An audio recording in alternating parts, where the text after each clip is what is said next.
Five, four, three, two, one. I'm John Miglosh for the WDMA.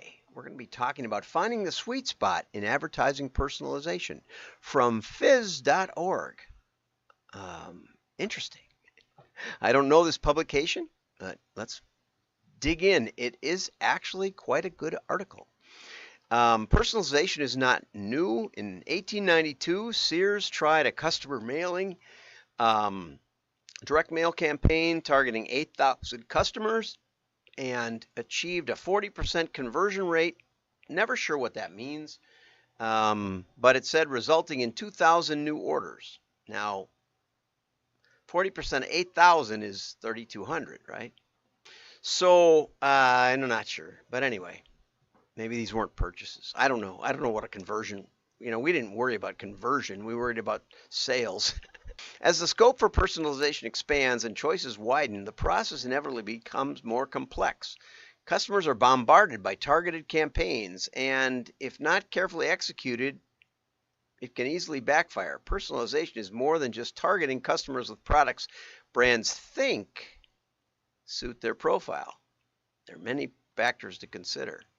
Customers want to feel prioritized and listened to. I can't tell you how many times I've made suggestions to companies, and oftentimes I see those suggestions in the form of new products later.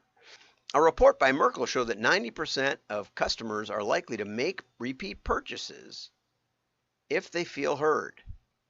On the other hand, I almost never feel heard. Now, I got to stop here. I've been complaining about ESPN and their graphics. If, let's say, Wisconsin plays Nebraska in basketball, there's a graph at ESPN on the thing you can watch the score go up. And there's two lines that go parading across the screen. The problem is Nebraska is red, go big red, you've heard of that. And the Badgers are red, go big red also. And so for, I don't know, a long, long time, ESPN would put two red lines up there. You couldn't tell which team was what. They both showed red.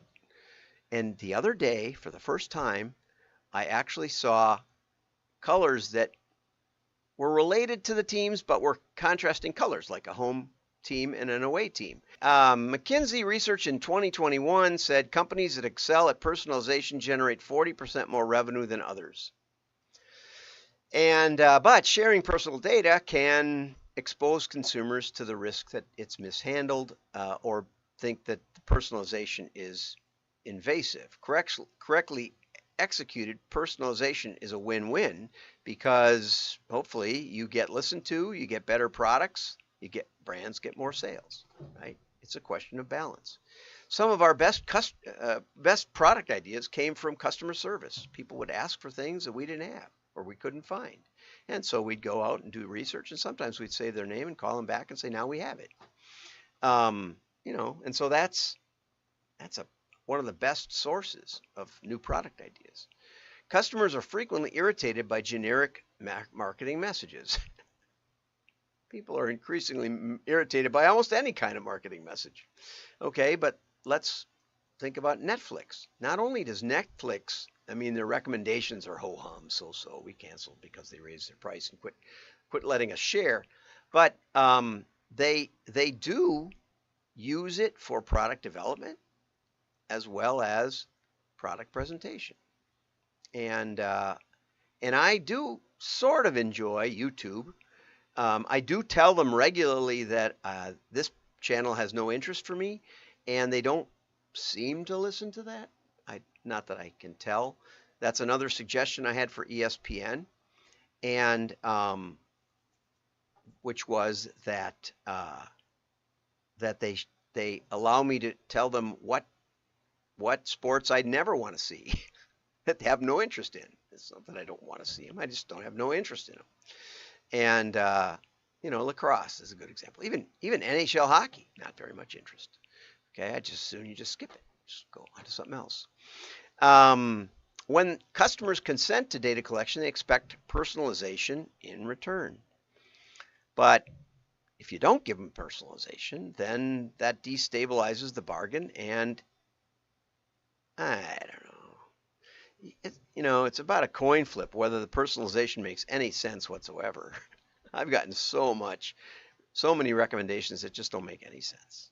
And so for me, it's negative either way, I have to say. I'd rather you just didn't keep the data and just tell me your best sellers. Or like Amazon, just say people who watched this also watched, and that at least has some continuity from the marketplace. Amazon never says we think you'd like this. This is a product you might like. No, they always say people who bought X also bought Y. That's all they say. There's no claim implied. I love that. Gotta say. Okay. Customers respond positively when brands demonstrate their investment in nurturing a relationship, and that's this is the kind of stuff we heard in the 80s.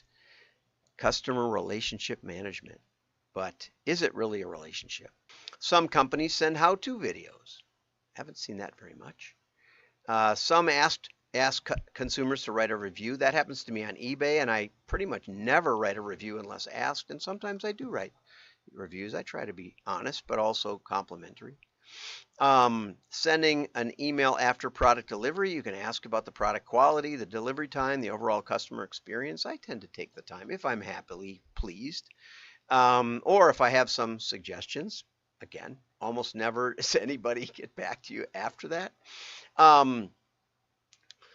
Now, here's where it gets interesting. Technology is a key enabler of personalization, and AI-powered recommendation engines and service bots are just some of the tools available for personalization at scale. Isn't that an oxymoron? Doesn't personalization mean personal care? Personal help? Personal support? Nope, guess not. Personalization is sort of a lie, I have to say. Because with mass consumer markets and diverse geographical areas, it's almost impossible without the help of AI. It's true. I know. But as they say, algorithms can get things wrong without manual intervention. And AI can fail to account for searches done in specific contexts. Yeah, I know. I always I look at my own browser history, and it is so bizarre. It's just bizarre. Because one of my kids calls and asks about one thing, or somebody else calls, or I get an idea, or I was looking up Herodotus the other day, and I was trying to remember why was I looking up Herodotus. Well, it turned out that he was very, very impressed with the Persian delivery service, parcel delivery or something, or letters. It wasn't exactly post office, but it was sort of what all the post offices are patterned after. And he came up with a phrase, something about something like the neither rain nor snow nor dark of night can stay the courier from his appointed rounds. That was not about USPS. That was an architect found, and he was a classical history expert, and he found that saying in Herodotus and decided to put it on the front of what was called the Postal Building, I believe in New York City, and then it quit being a postal building, but it's still got that on the front, and it never was, is not now, and probably won't be the postal motto. But that story is one of my posts from last week, and I was looking up Herodotus. Now, what does that tell? What does that tell somebody about my interests? You'd never figure that backwards. No. Okay, so also, we're followed around online by the same item that we just purchased. That used to happen to me a lot. Now I basically search in private windows that don't share my browser history, and especially on Amazon. eBay did that for a while. I hated it and went to the private windows without logging in, but now they stopped, so I'm happier, right? Most importantly, having data alone is not enough. Data must be centralized, processed, and understood. And to understand, what we need to do is we need to set up experimental tests. We need the scientific method. We need to get real information this way. By observation, we say, hey, these kind of customers buy more than those kind of customers. Why is that? It's an observation. Come up with a hypothesis. Well, it's because These customers in these kinds of cities and towns speak English. All our communication is in English. These other people don't buy much. They're in Hispanic neighborhoods. Just saying. Just making this up off the top of my head. You say, well, maybe if we mailed Hispanic offers in Hispanic neighborhoods, this is available from public census data, maybe they'd order more. And it's possible they would. But, let's flag them as customers that way so that not only do we just start the process in Spanish, but we keep it on as much as we can. Okay, makes sense? Sure. I get mailers, especially during political campaigns, in Spanish. I don't speak Spanish very well, and my zip code probably isn't very Hispanic. Not really. I mean, growing up, I never even ate any Mexican food. I wouldn't have known what a burrito was, right? But, so, that process can work too. Maybe test that. When Sears went into Canada, they mailed Quebec just in English. Very bad. Very, very bad. Took them years to recover from that boo-boo.